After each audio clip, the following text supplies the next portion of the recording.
Yes results with the experiments, and both the coarse and the fine grid result in good agreement with the experiments. So we go with the coarse grid for the parameter variation. We varied the extraction mass flow rate outside of the experimental range, and we found that the multidimensional smoke layer is present if you extract enough smoke from the atrium, and above a threshold, the interface height will no longer increase when you increase the extraction mass flow rate.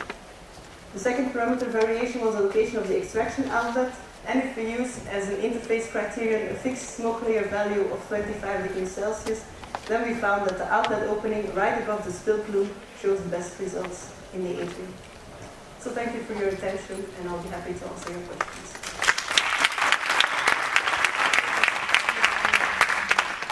Thank you very much. Questions from the floor, please? It's very interesting. These are the group of fans of this session. Go first. Yeah, we did some similar work at Hunting University and NRC. I was wondering, what is the size of your atrium? My atrium? The actual size of the... It's a small-scale atrium, so it's 1 meter wide, 3 meter, 3 meter. So you didn't have a chance to look at the effects of the boundaries of the cross-sectional area? No, I didn't. It's a fixed atrium. Yeah. I have a question. It's a question of understanding of your experiment. How do you keep it stationary? So you have a source, and then you have ventilation or extraction. How do you keep it stationary? Those are experiments from literature. So I didn't do the experiments.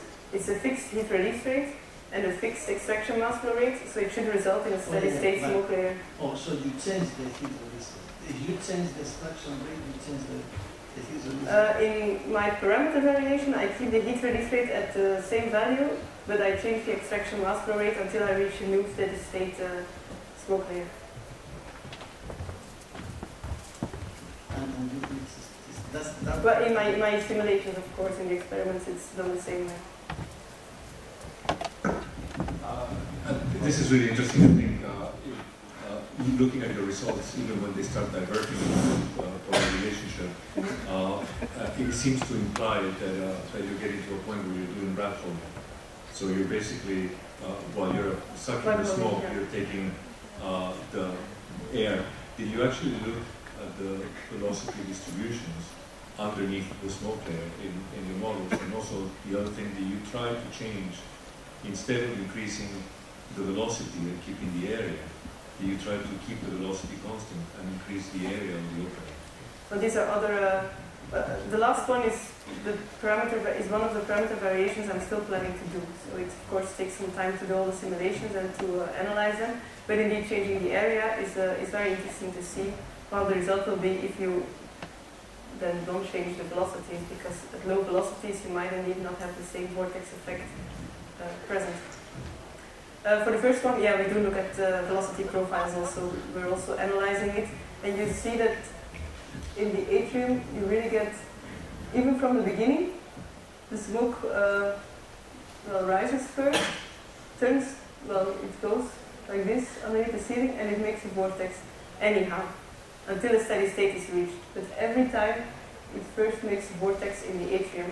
So it always shoots over here, so the velocity of the smoke is higher than the extraction velocity, and it always passes the extraction vent before it reaches an equilibrium of smoke layer interface.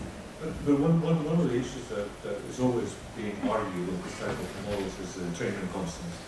So if you start moving things too much, you might affect the structure of the flow field in the cold layer, and therefore affect not only the entrainment, you could affect the entrainment constant, but also you're going to entrain cold air into the smoke layer. In your analysis of the velocity fields, did you actually see any changes on the streamlines close to the entrainment area of the plume, or any changes in the streamlines towards the smoke layer? Yeah. If you have this multi-dimensional smoke layer, you can really see that the fresh air comes in here and immediately gets really extracted, almost some part of the cold air even gets extracted by the extraction system, while some of the hot smoke is layering around here. While if you have a lower smoke layer, most of the air will go to the fire first, and only then will be entrained. So it's a really different configuration also of the entrainment of air if you have a larger extraction rate. Thank you. Okay. It's Professor from Tilley, friend of FDS. So it's a very nice set of talks. And it's a good subject. In fact, I was just talking to Phil Thomas on the phone, walking here for lunch, and he has a very good model on this, as well as data from Australia, no, New Zealand. Mm-hmm. So just mention that. And on the car park, work in Japan at Tokyo University of Science did an awful lot on car parks with very good measurements. You might want to check that out. They used FDS. They had to adjust it severely to get it to agree. But the real question I have is this data that you're showing from FDS.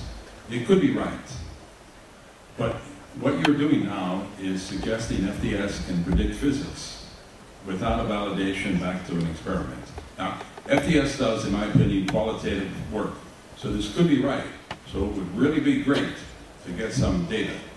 You could do it very simply, like Parade did with helium, or you could use saltwater modeling simply, and you should be able to visualize all of that. It would be great to see that validated. You mean using helium in FDS?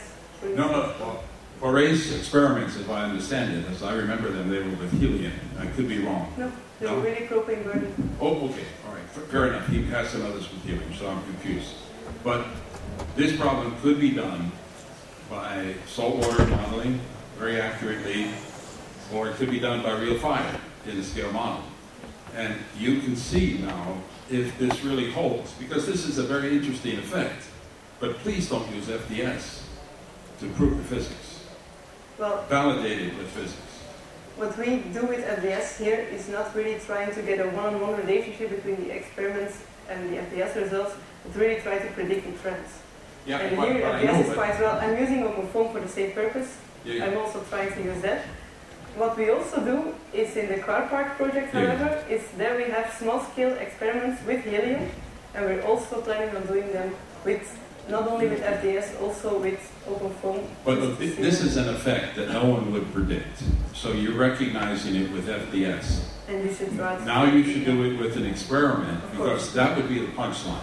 Yeah, sure. And, you know, that's what I'm saying. Yeah, that's very true. What I try to do is get some trends out of FDS, and of course someone else should, or maybe I'm not an experimentalist, so I'm not going to try it.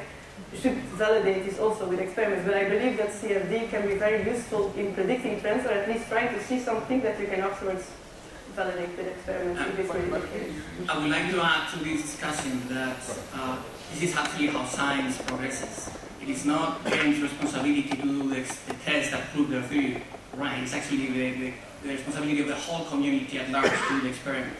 I think it is almost unfair to ask Ghent that they have to do the experiment. It's the community at some point will do the experiment. They prove a phenomenon. Yeah. That's never been. There's an invitation for all of us scientists to now pick up and prove them right or prove them wrong. Relativity, you know? Yeah. Sorry, you were saying? No. So I think there was another question? Yeah. It's probably a little bit to protect FDS rather than... So Nelly, is it right I understood that when you take criteria 50% of maximum and minimum temperature, then you got decrease of smoke with increase of mass flow rate.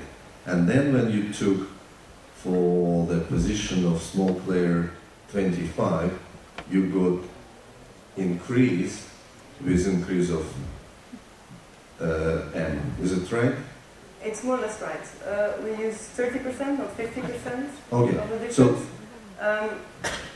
yeah, it's true that you get here more or less an increase, but again, this phenomena where at a certain point increasing the mass flow rate won't affect the smoke layer much. So, thanks. So what I want to say is, you choose criteria to assess it, because I learned from one of my senior colleagues that 1%, 1 degree above the normal temperature, that's where the smoke. So I would say this second one is right and will be confirmed by experiment, rather than the first where you took 30 or 50%. So this already nothing to do with CFD, it's rather the choice how you judge it. But I'm sure experiment will show this one, where 1 degree above normal temperature, and that would be the right result. No, this one is not 1 degree above. How many? It's 5 degrees above. Okay, what I heard, it's 1 degree, but probably it's not far There could be a big from difference it. between a 1 degree and a 5 degree. I believe it will be a difference. And in fact, what I do here, if you see on another picture, for instance, if I go back to this multidimensional smoke layer, yeah, what you see here is that you get quite a steep gradient between temperature outside and high temperature. So in this case, if you were to take 50%, 30%, 15%, 25 degrees, 21 degrees, it would all get the same smoke layer because you have quite a high temperature here. Only in the case where you have low temperatures, then it will make a big difference. And you see here that the smoke, yeah, it has really low temperature. So if you take only 1 degree, then you will get the same result as I have with the N% here. Thank you.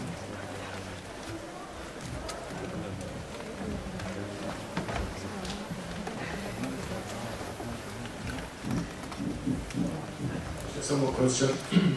There are two phenomena that take place.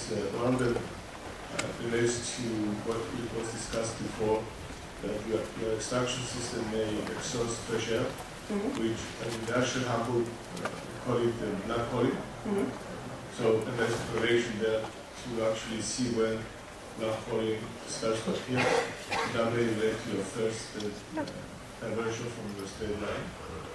The other one is the effect of the sealing jet, which, like industrial sample, for example, the sealing jet is defined to be 20% of the high temperature.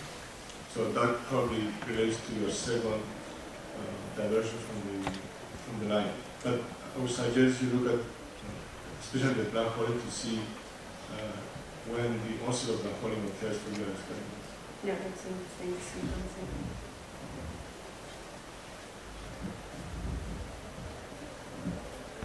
Okay, so if there are no more questions, thank you very much, and I close this session, and also I hope to see you all in the flamenco program.